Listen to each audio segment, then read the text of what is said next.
about to hear is true. Only the names have been changed to protect the innocent. You're a detective sergeant. You're assigned to robbery detail. 4 young hoodlums wanted for a series of robberies are headed for your city. They're armed, reckless, cold-blooded. Your job, get 'em. Dragnet, the documented drama of an actual crime. For the next 30 minutes, in cooperation with the Los Angeles Police Department, you will travel step by step on the side of the law through an actual case from official police files. From beginning to end, from crime to punishment, Dragnet is the story of your police force in action. It was Friday, December 10th. It was cold in Los Angeles. We were working the day watch out of robbery detail. My partner's Ben Romero. The boss is Thad Brown, chief of detectives. My name's Friday. It was 7:55 a.m. when I got to room 27A, robbery detail. Morning. Hi, Joe. Morning. Hi, Joe. Cold out, isn't it? Frank, what are you doing here this early? Can't you sleep? I'm waiting for something. Special delivery letter from my brother. One up in Frisco with the police department? Yeah. Only up there, they don't like it when you call it Frisco. Yeah. He's in robbery detail. Called him last night. All 3 kids had their tonsils out the same day. Thought it'd be nice to call, see how they were. All 3 at once. Yeah. Tonsils are nothing these days. How'd they make out? Good. Home already. What's the letter got to do with it? Oh, well, my brother told me he was sending down some dope on 4 pretty rough characters. Thinks they're headed our way. Sending mugshots, too. You and your brother running a detective agency on the side? It's a little irregular. The official correspondence will come a little later. What do you know about the guys? Almost killed a man. I didn't get any details. It's all in the letter. Ought to be here any minute. Mailed it at noon yesterday. How come you moved down here with your family, Frank? Don't you like it up north? I like L.A. better. More elbow room. Here you live in a house and lot, not just an apartment. I get it. Robbery, Friday. This is Wilson. Tony Shop is there, Joe? Yeah, I think so. Hold it, will you? Tony here? Huh? Oh, I didn't see you behind that paper. For me? Yeah, he's here. Well, if he's not busy, ask him to come over to auto theft. Especially a couple of Mexican girls who can't speak English. I guess we can spare him for a while. I'll tell him. What's up? Well, that's Wilson in auto detail. He'd like you to go over and act as interpreter for a couple of Mexican girls. Are they pretty? You're not going down there to marry him. I'll bet you wow I'm at party. Nothing much doing. Slow day. They don't come often enough for me. If they did, we'd be out of a job. One of those rare slow days. We killed a couple of hours going over the daily reports, cleaned out the top drawer of my desk, sharpened a few pencils. At 10:15 a.m., the special delivery letter came from Frank. He slipped the top open with his pocket knife and shook out 4 mugshots. Here it is. Following 4 men wanted for robberies, auto thefts, and safe burglaries in San Francisco Bay Area. Cliff Small, 19. George Shum, 20. Both escaped from Preston. Julius Carver, 18. Fred Malik, 20. Both Army deserters. Well, that checks out with that APB from SF last week. What do the records look like? Small shot an Army captain during an argument at a bar. And 2 capers. These men shot it out with us and escaped. Information shows all 4 left for Los Angeles several days ago. Driving stolen car, blue Chevrolet, probably using cold plates. Let me see those mugshots. Here. Well, now we know who we're looking for. Brother, tell us where? Just a couple of nice girls that got mixed up with the wrong guys. Hey, take a look at these pictures, will you, Tony? Oh, the marks from San Francisco. Yeah. Says they're in a stolen car, cold plates. That's how these girls were picked up, in a hot car. Huh? They went for a ride with a couple of guys they met at a movie. When the car ran out of gas, the boys dug, the girls got picked up. Did they have a lead on the guy? No, not a thing. The young guys? Around 20. You think these might be the ones from Frisco? Well, let's talk to the girls. Come on. Frank, you want to cover the office? Oh, yeah, sure.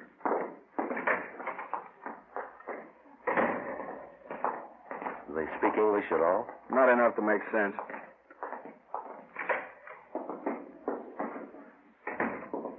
That's Dolores, and this one is Marie. Wednesday. Señoritas, estos señores son empleados del robbery detail. Desean hacer a ustedes algunas preguntas. Nosotras no hicimos nada. Nada. She says they didn't do anything. I suppose they told you all they know already, huh? They're not much help. They say they don't know anything about the fellows they were with. Show them these. Ask them if they've ever seen them before. Yeah. ¿Conocen estos individuos? Sí. Esos son los muchachos. Sí. Sí. These are the guys that took them out last night? Ask them. ¿Quieren decir que estos dos son los que los llevaron anoche? Sí. Ellos son. Carver and Malik, the Army deserters. Ask them to describe them, will you? ¿Cómo eran los muchachos? Ya les dijimos. Estuvimos en el carro todo el tiempo. Estaba oscuro. Pero parecían muy guapos. Y hablaban bien.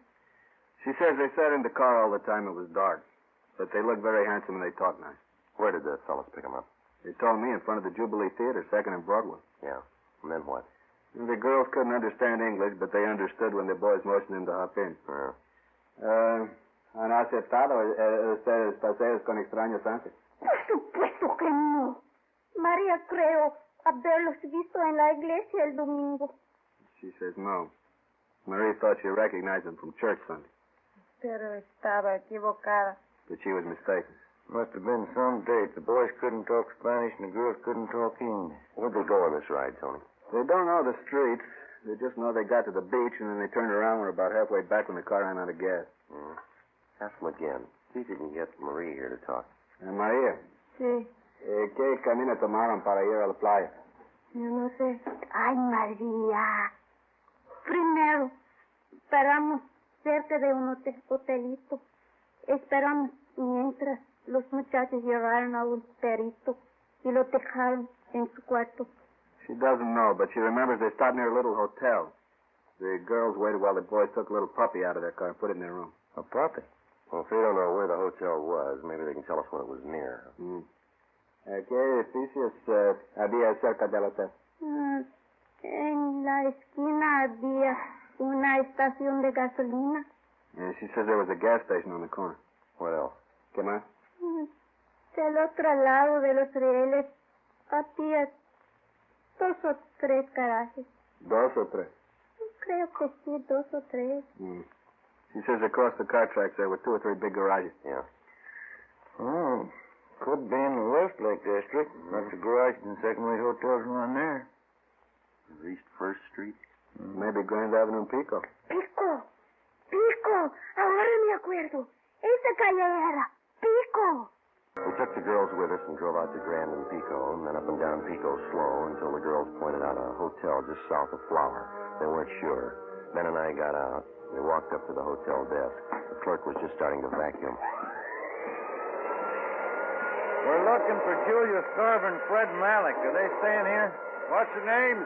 Can't hear you over the vacuum. Julius Carver and Fred Malik? No, not here. Police officers. You take a look at these pictures?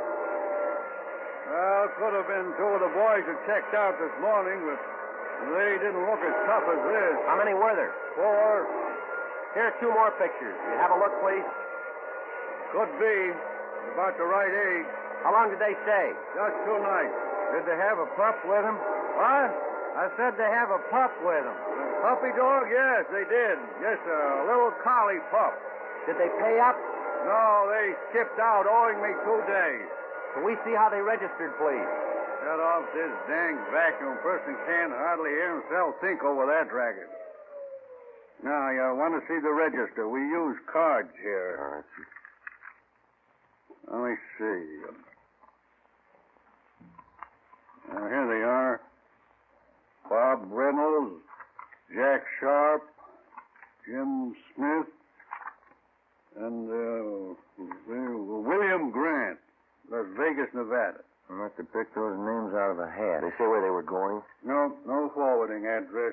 Do they write these cards out themselves? You bet they did. That's the law. You mind if we borrow them for a while? We'll have them photostated and returned to you. We're supposed to keep them, you know. You'll get them back. I like to do everything legal. Those boys in some kind of trouble? Did they leave anything in their room? They did. It's all in the vacuum. If I happen to come back, give us a ring, will you? Here's our card. Robbery detail. Who'd they rob? They took you for 2 days' rent. It was 2 p.m. when Tony Chavez picked us up. He had Frank O'Donnell with him. We stopped at a dairy lunch, and I called the office, and we split up into 2 teams. While Tony and Frank checked parking lots in the neighborhood for stolen cars, Ben and I ran down the other hotel. In the next 3 hours, we talked to a dozen desk clerks and rooming house managers. Always the same answer, no. 5:30 p.m., we tried the Achilles Hotel on Grand Avenue. We walked into an overheated lobby crowded with modern furniture. There were a couple of canary cages in front of the faded wall tapestries. The desk clerk was a woman in her early 40s. Good afternoon, ma'am. Police officer. Police officers. Walter! Walter, will you see what these policemen want? We'll just take a minute. We'd like to know if you recognize these pictures here. No. This one? No.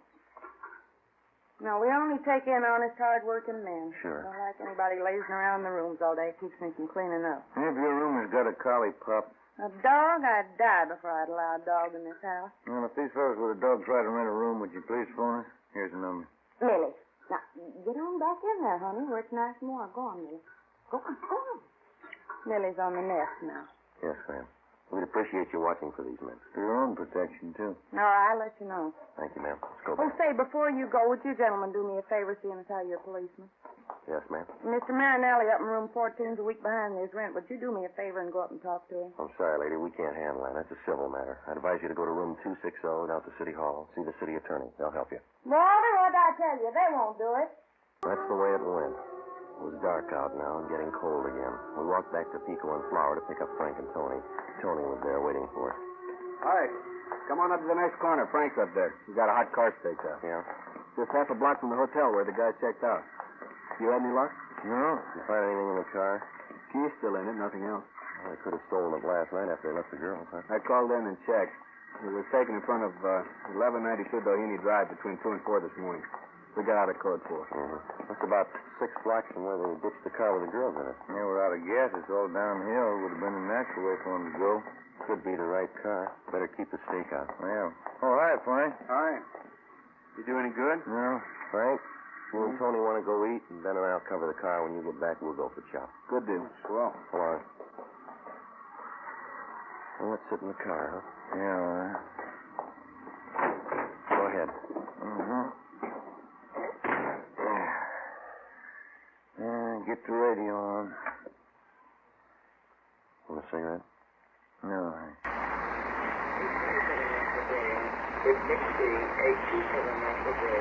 What do you think? I don't know. Maybe it's the same guys, maybe not. In the same neighborhood. A couple of things might tie in. Yeah, can't be sure. We're really making headway. About all we know is they're in town. Yeah, and it's a good-sized town. Right now, it's the biggest in the world. 7 p.m. We knew the 4 gunmen were in town. We knew they'd been seen. We figured there was no reason for them to skip town until they pulled a job or heard that we were looking for them. Time was in their favor. Time to rob, time to kill, time to get away. The check on the hotels continued. We left Frank O'Donnell and Tony Chavez on the stakeout, and Ben and I picked up the hotel routine. One place after another. 8:30 p.m. We walked down a long, narrow lobby to a little bald-headed man at the desk. He was wearing glasses and reading a magazine called Astrology. When we walked in, he tried to hide the bottle. Police officer. Oh. Could you take a look at these pictures, please? What for? See if you can identify them. No. No, they don't look familiar to me. They may be carrying a collie pup. Collie pup? Let me see those pictures again. All right. They look familiar now? They had a pup with them, all right. Yes, I think so. I study faces. Yes, the same. Are they here? I don't know. Mean they're out for the evening? I don't know. Are they registered here? Yes, they are. What room? Are they expecting you? Now listen. This is important. Just answer the question. What did they do? What's their room number? 2nd floor, room 22. Do you have a key? Just a sec. Here. Thank you. Come on, Ben.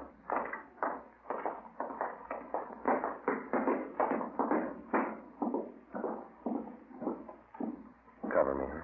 Yeah. 22.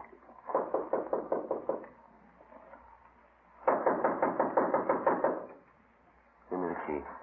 Yeah. Now watch it. Well, maybe we're home. Clothes, shoes, all their stuff's here. They'll be back. In the file files of the Los Angeles Police Department, there are countless case histories that never got space in the daily newspapers. The case of Cliff Small, George Shum, Julius Carver, and Fred Malik was one of these. 4 young hoodlums wanted for a series of robberies and petty burglaries. These men were armed, and they'd shown that they wouldn't hesitate to shoot. By comparison with the sensational crime headline, the news value of this story rated an inch of type on the 4th page of the 2nd section. Yet the line separating these 4 young thieves from banner headlines and back page space is much thinner than the average citizen realizes. The danger in a criminal case isn't always determined by the space allotted to it in the newspapers. Many a peace officer's name has appeared in the obituary column of the same newspaper that allotted 1 inch of back page space to the crime story that was considered unimportant. I phoned the office and asked for 2 men to cover the stolen car. As soon as the replacements arrived, Frank O'Donnell and Tony Chavez left the stakeout on the stolen car and joined us at the hotel. It was 8:55 p.m. Well, when do they due back? Any idea? No, sir. I told these other officers. I did tell you, didn't I? Yeah, you said they were out for the evening. That's it. I knew I told you something. Was it you two? Or was it you two? It was this fella and I. Oh, yeah. I don't remember things I say so good, but I know faces, things. You're the manager here? Oh, no. This place belongs to Claude. Claude who? Tinney. Then you're in charge now. Only when Claude's not around. This is one of his places. Where are we going to stake out, Joe? Not enough room to turn around this lobby. That's what I've been telling Claude. Claude Tinney. This is one of his places. Yeah, maybe you better leave that bottle alone till we get this straightened out, huh? Oh, no. I don't hit it heavy anymore. Just a little nip now and again. Drafty in here. Any idea where we can wait for these fellas and keep an eye on the lobby? No, not enough room in this lobby to turn around in. I said that to Claude. Yeah, we know. Hey, clerk, where does this door lead to? No, don't go in there. Is there a light in here? I save old bottles. Ragman gives me a penny each for them. Is that a storage room? What's that? That room over there. Oh, that's the linen room. We keep all the linen there. That's about the only place there is, Joe. If we want to wait out in the corner. All right, we'll wait in there. There's a couple of chairs in there. I'll send the boys back when they come in. Be better if you tell them nothing. How are they going to know you're here? We'll tell them. You just don't say anything. All right, sir. Now then, if I can just have your names, I'll see that the boys get the message. Now, look, mister. You just sit there and read your magazine. Don't say anything. You got that? Okay. That's the way you want it. Come on, let's go.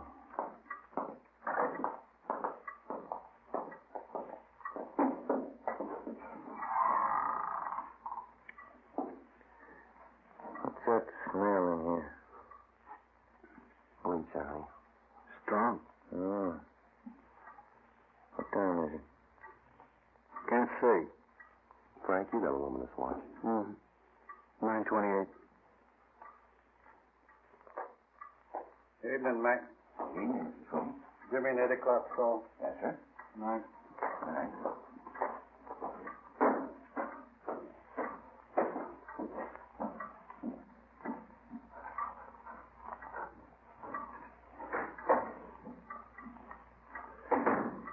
That smell's giving me a headache.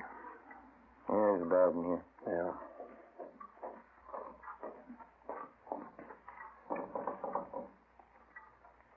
Is there anything I can get you, gentlemen? No, you just stay at the desk, will you, please? Say, Claude Tinney's his name. He's the manager. Remember you asked me about that? Yeah, we know. What do you want him for? Look, you're going to have to stay away from this door. We don't want them to know we're here. Okay. That's the way you want it. I could use a cigarette. Yeah. That's all we need in here now. Smoke. What time is it, Frank? Oh, Never mind.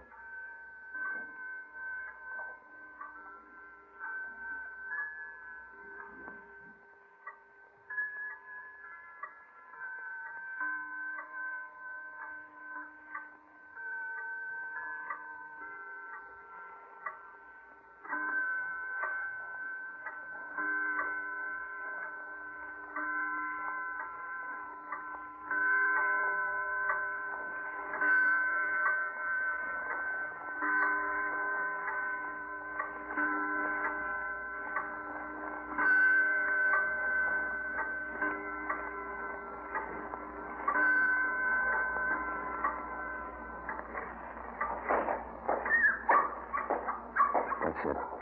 There's 2 of them. Ben, you come with me. Frank, Tony, stay here. Right. All right. We're checking out tomorrow. Carver and Malik. Let's go, Ben. Yeah, come on. Now, get your hands up. Hey, what's going on? Stand still. Okay. What's the beef? Frisk 'em. Mm-hmm. There's a .380 automatic on Carver. 38 caliber revolver in this hip pocket. Oh, another 38 on Malik. I'll hold it. That's it. Put out your hand. Let me have your cuffs, Joe. Here you go. Where are your pals? What pals? Cliff Small and George Shum. We know you're running with them. You know that? You know where they are? How old are you? 18. What's your name? Fred Malik. 20. Tony. Yeah. You and Frank want to take him downtown? Right. We'll see you down there. Let's go, Frank. Say, you got him, huh? Got two of them. We're going to wait for the other two now. You just play it straight and stay away from that linen room. How long are you going to be in there? Chambermaid starts making up the beds around 7 a.m. You'll have to be getting out that linen in there. It's only 10:30. Lots of time. We change the sheets 3 times a week in this hotel. Not a worry in the world. Just get back in there.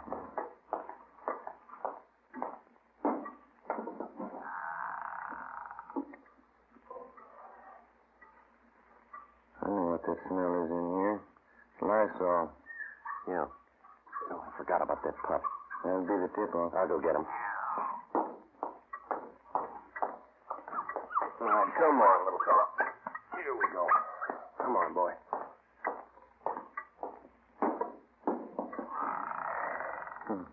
He's hungry, Joe. Yeah. Look, I'll put him down on the floor. Don't step on him.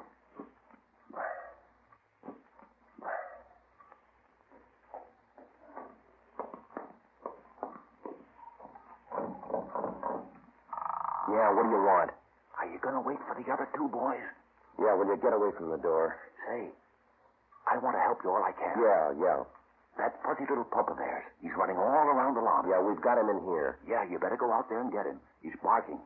It'll tip him off. Yeah, all right. Now go on back to the desk. All right, then. You stay in here. I'll see if I can catch him. He comes around here again, he'll have to wait in here. Can you see your watch? No. Must be around 11. Yeah, must be.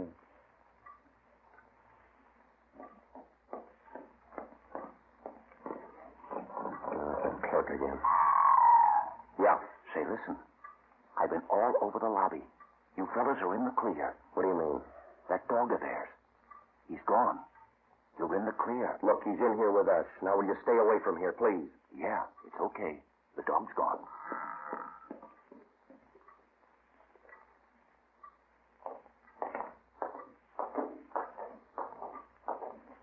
Hey, Pop, give me the keys for room 22. Yes, sir. That's their room. Come on. Yeah. Get your hands up. Watch him, Joe. Wait a minute, you. You hold it. Get your hands Come off on, me. get your hands up. You didn't have to slap me. You didn't have to pull that gun. All right, now over here. Stand still. 38 revolver on this one. Here it is. 45 Colt. What's your names? I'm Cliff Small. He's George Shum. How old are you? 19. Cops? We weren't. You'd be in a lot more trouble than you are. That's all of them. Yeah. Now let's feed that pup. 12:15 a.m. We took the prisoners down to the city hall to the interrogation room. Tony Chavez and Frank O'Donnell were there with the other two, Carver and Malik. While Ben helped question the suspects and made out the necessary reports, I went across the street to the Federal Cafe. I picked up 2 10-cent bottles of milk and a few slices of bread. Look at him go. He was hungry. Yeah. How'd you come out? Well, I got it all here. Let's see. 4 stolen cars, 8 known robberies in San Francisco they copped out to. 3 jobs in Portland they admitted. You remember that Bakersfield liquor store hold up about 4 weeks ago? A Watson job? They pull that? Yeah, probably a lot more. They haven't told us all of it yet. Got out an APB. We'll probably get a lot more warrants on them. Well, that's it. None of them are even old enough to vote yet, but they've committed practically every crime in the book. Just one thing more left to work out. What do we do with the pup? How about the SPCA? That's my home for him. No, not this little guy. Why don't you take him, Tony? You got kids. You got a deal. Aquí, Perito. Tu madre era collie, pero de hoy en adelante eres perro policía. Translation. Your mother was a collie, but from now on you're a police dog. The story you have just heard was true. Only the names were changed to protect the innocent. On February 9th, trial was held in Superior Court, Department 88, City and County of Los Angeles, State of California. Clifford Small, George Shum, Julius Carver, and Fred Malik were released to San Francisco authorities, where they were tried and convicted on 8 counts of robbery in the first degree. A hold was placed on them by the state of Oregon. They are now serving their terms in the state penitentiary. You have just heard Dragnet, a series of authentic cases from official files. Technical advice for Dragnet comes from the Office of Chief of Police, W.A. Wharton, Los Angeles Police Department. Tomorrow, hear the Ronald Coleman charming series, The Halls of Ivy, on NBC.